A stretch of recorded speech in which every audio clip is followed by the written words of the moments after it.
Week 3, Flipped Classrooms, from Jonathan Santiago. First reading the Flipped Classroom, a survey research. I think the main points brought up were the theoretical foundations of flipped classrooms, the emergence of technology. A flipped classroom is designed and more research is needed.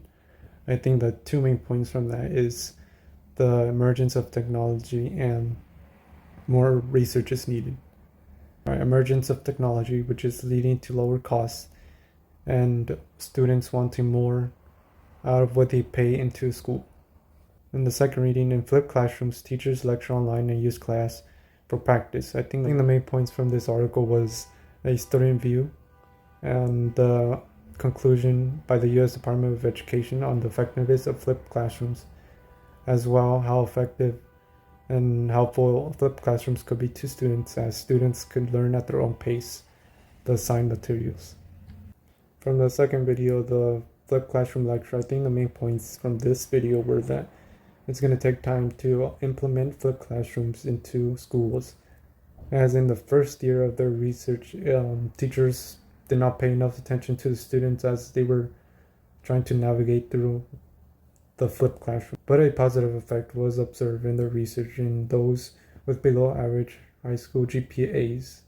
And also the speaker at the end states that some recommendations, such as teachers being aware of the quality of the content and videos not being too long. The third video, what a flipped classroom looks like.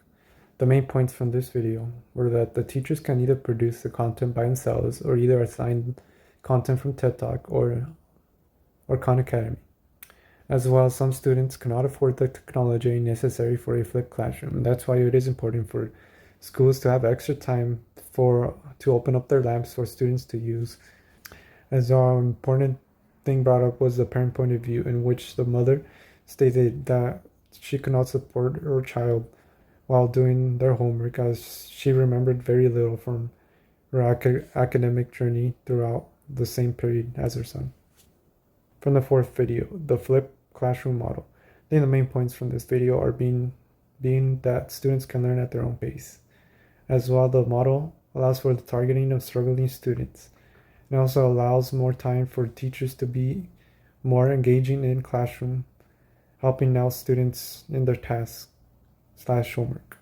From the first reading, I think what popped up into my head was that the rise of flipped classroom is in consequence of rise in tuition. Tuition can be up in the tens of thousands each year for college students, so it makes sense for them to want to use their resources and time more effectively. And a way that is done is through flipped classrooms, as they could go through the material before class and get the necessary help to understand the materials in person through the professor or a assistant to the professor. From the second reading, something that caught my attention was that the students were grouped into how well they did in their quizzes, which is something I think would be effective in a classroom. Sometimes if you group with someone who knows a little bit more than you and finishes earlier, that may discourage a student who is struggling to complete a certain task. That's how I personally felt when I was grouped with other people who would finish earlier than me. Alright, from the third video, flipped classroom lectures, the recommendation was for teachers to look out for the quality and duration of videos, which I believe are two things that are very important. As a teacher, you don't want content to be too stale and too boring for students to go through, as well not too long, as not have the attention span necessary to look at a 30 or 40-minute video in one sitting. And from the third video, what a flipped classroom looks like. The parent point of view is very important to look at. From personal experience, my parents were Spanish speakers and did not have the luxury to continue education back in their homeland. So for me, during elementary, middle school, and high school, they gave me very little academic support while I was doing homework. And from the fourth video, the flipped classroom model. It states that in a flipped classroom model, students would receive the same attention as well. Their needs will be met academically.